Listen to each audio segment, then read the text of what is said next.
கடவுளுக்கு தர்பு வச்சுக்கலாமா? நம்மளுக்கு இதுங்கிட்டக்கெல்லாம் போகாதன்னா நம்மளுக்கு கொஞ்சம் இதெல்லாம் கூட வைக்கலாம் அப்படின்னு காமிச்சிக்கிறாங்க. அதனால தான் கொஞ்சம் வச்சுக்கலாம். பாருங்கள், நல்லா இருக்குது தர்பை.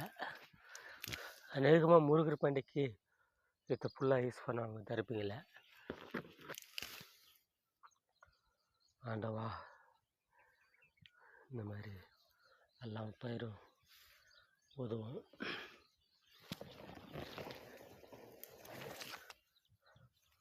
போதும் இந்த தர்பை.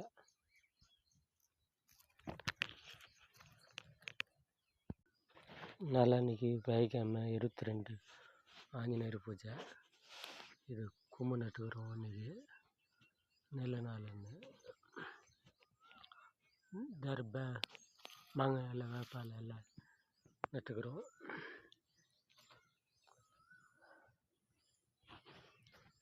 இந்த மாதிரி நாளான்னைக்கு இந்த 3 நாள் ஆஞ்சநேயருக்கு என்னென்ன வேலை செய்யணுமோ செஞ்சிடணும். ஆண்டவா, இதுக்கு முன்னெல்லாம் ஒரு ரேகு இருந்துச்சு, 20 வருஷமாக ரேகுல ஓதப்பட்டோம். ஆண்டவா, இந்த பாருங்கவா, மறுபடியும் காமிக்கிறேன்.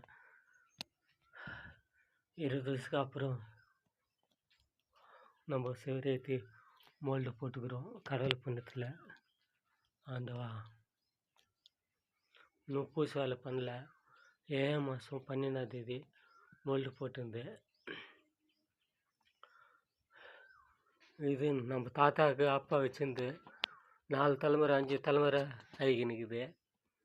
அதெல்லாம் கிட்டத்தட்ட 150 வருஷம் 80 வருஷம் ஆகி நிற்குது.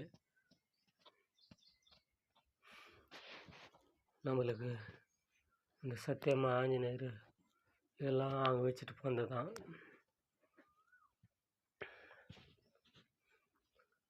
வழுகணுமோ நேற்று நிற்காது இருந்துச்சு. பெருசு உப்பில் ஏற்றிக்கிறோம். வெள்ளிக்கிழமை பூஜை போட்டா ஆஞ்சநேயருக்கு அவர் பிறந்த நாள் அங்கே ஒரு வேலை ஆகும். அதுக்குள்ளேக்கும் இன்றைக்கி நாளைக்கு நாளான்னைக்கெல்லாம் முடிக்கணும். 3 நாளைக்கெல்லாம் வேலைங்க. ஆண்டவா, ஆஞ்சநேயா, சத்தியம்மா, ஆண்டவா எல்லாம் அவர் அனுகிரகம் தான் எல்லாம்